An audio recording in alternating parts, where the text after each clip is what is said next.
Est-ce que vous saviez qu'au Cameroun, environ 6% de la population était atteinte de diabète? Le diabète de type 2 est le plus répandu, on estime qu'il touche environ 90% de toutes les personnes diabétiques. En 2021, une personne sur 10 est atteinte de diabète dans le monde, ce qui équivaut environ à 537 millions de personnes. La nourriture est au centre même de notre existence et de nos traditions. À chaque événement, on consomme de bons repas, que ce soit du poulet, du porc, de la dinde, du poisson, et des fois on met tout ça dans le même plat. Mais est-ce possible que plusieurs de ces aliments, y compris ceux que nous croyons bons pour notre santé, soient la cause de plusieurs de nos maladies les plus graves? Existe-t-il des solutions à cette maladie autres que celles qui nous sont proposées par les firmes pharmaceutiques? Quels sont les modes de prévention face à cette maladie?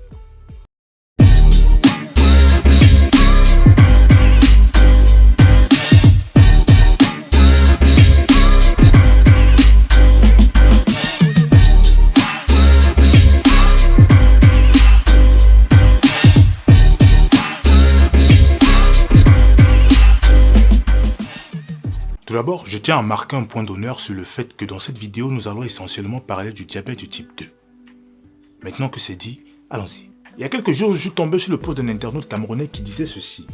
On ne le dira jamais assez. L'excès de sucre est très dangereux pour la santé.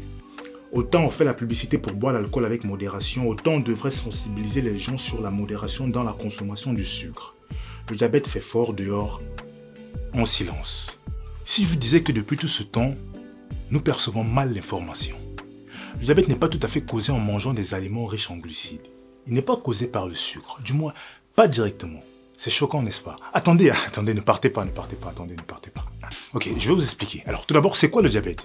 Le diabète se définit comme étant une maladie chronique qui se caractérise par un excès de sucre dans le sang ou hyperglycémie. Je pense que là, nous sommes d'accord. Ok. Mais comprenez ceci, le diabète est causé par une alimentation qui augmente le taux de graisse dans le sang. Une alimentation typique basée sur la viande et les produits animaux. Laissez-moi vous expliquer comment ça fonctionne. Dans notre corps, nous avons un organe qui s'appelle le pancréas. Ce dernier va sécréter de l'insuline pour la régulation de la glycémie. Lorsque nous consommons du sucre, elle descend jusqu'à l'estomac avant de passer dans la circulation sanguine. C'est à ce moment-là qu'intervient le pancréas et il détecte la présence du sucre et libère de l'insuline qui va accompagner ce dernier jusqu'au muscle.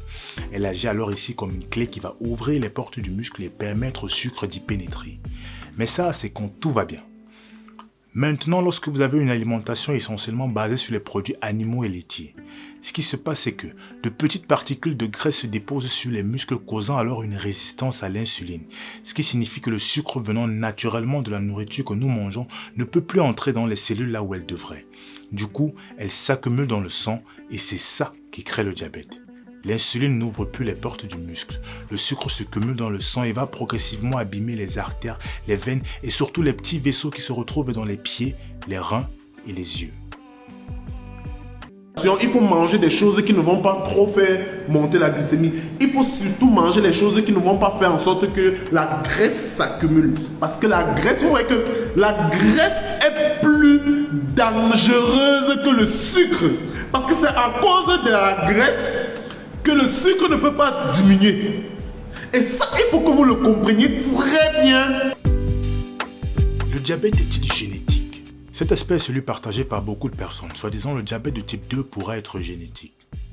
Ça, c'est dans un sens. Dans un autre côté, les gens ont hérité d'un mauvais mode de vie. Leur environnement les a exposés à une façon de manger et de vivre qu'ils reproduisent une fois adultes et qu'ils passent à leurs enfants.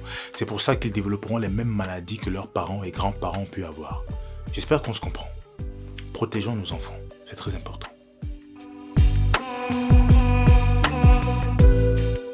Un nombre croissant de chercheurs affirment que si nous éliminons ou réduisons massivement la consommation de nourriture industrielle ou d'origine animale, nous pouvons prévenir ou dans certains cas guérir cette maladie.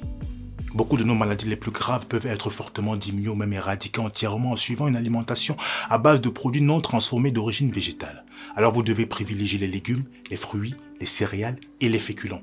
Réduisez la consommation de viande, de produits laitiers, de produits traités industriellement tels que la farine blanche, le sucre blanc et certaines huiles.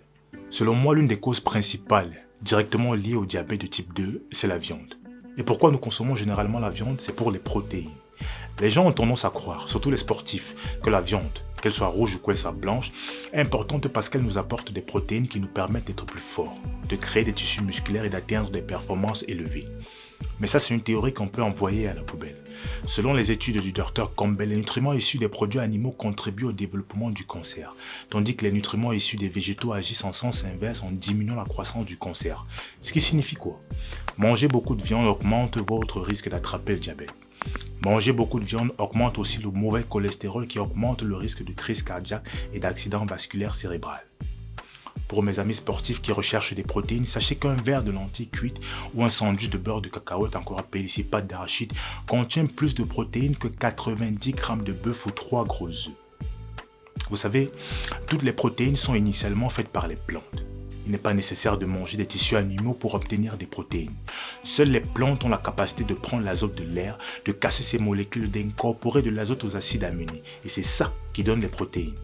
Toute protéine obtenue d'un animal est juste une protéine végétale recyclée. Toutes les protéines que l'on obtient en mangeant du steak ou du burger proviennent des plantes qui ont été consommées par les vaches et les bœufs. Si vous suivez un régime assez calorique, vous pouvez consommer des choses comme du riz ou du brocoli. Et en mangeant assez, vous aurez suffisamment de protéines en quantité et en qualité. Et pour ceux qui me demandent où est-ce que moi je me procure le brocoli, moi je les achète au marché Fundi ou dans les grandes surfaces telles que Carrefour, Casino, etc. 2000 calories de riz ou de brocoli font environ 80 grammes de protéines par jour. Les légumes verts et les haricots sont bourrés de protéines. Vous devez vraiment tirer vos protéines des plantes parce que les protéines végétales profitent au mieux de notre physiologie. Les gens qui tirent leurs protéines des plantes réduisent les risques de maladies vasculaires de 55%. Durant toute cette vidéo, je dois avouer, je n'ai pas arrêté de tirer sur la viande. Mais l'un des seuls avantages liés à la consommation des produits d'origine animale et qu'on ne retrouve nulle part ailleurs ou en toute petite quantité, c'est la présence de la vitamine B12. Sans cette vitamine, le cerveau il ne va pas bien. Elle joue un rôle dans le processus de division cellulaire. Elle contribue à un métabolisme énergétique normal. Elle participe à la formation normale des globules rouges ainsi qu'au fonctionnement d'un système immunitaire. Enfin, elle intervient dans le fonctionnement du système nerveux et des fonctions psychologiques. En gros, sans la vitamine B12 contenue dans la viande, on ne peut pas vivre en bonne santé. Vous allez sûrement me demander, étant donné que la vitamine B12 se trouve uniquement dans la viande, comment est-ce que les végétariens font? Vous pouvez trouver la vitamine B12 comme complément alimentaire en pharmacie.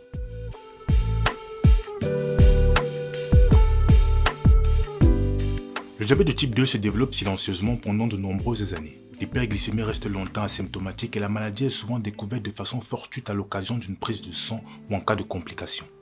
Cette maladie est fréquente, mais malgré ça, beaucoup de personnes aujourd'hui ignorent être diabétiques. Pensez à faire régulièrement le test de glycémie à jeun de préférence. Une alimentation basée sur les produits d'origine végétale, essentiellement les céréales, les fruits, les légumes et une toute petite quantité de produits animaux va de pair avec un très faible taux de mortalité dû au diabète, à certains cancers, attaques cérébrales et aux maladies cardiovasculaires. Je ne vous demande pas d'arrêter totalement votre consommation de produits d'origine animale. Non, mais moi j'ai pas pu le faire. Mais je vous demande de trouver le juste équilibre et d'avoir une consommation raisonnée. Par exemple, vous pouvez consommer de la viande 2 fois par semaine, mais vous devez privilégier les légumes, les fruits, les céréales et les féculents. Et n'oubliez pas, faites du sport. Deux choix s'offrent à vous. Vous pouvez consommer des aliments mauvais pour la santé qui vous assurent une mort précoce, ou bien vous nourrir de façon saine et vous assurer une longue vie.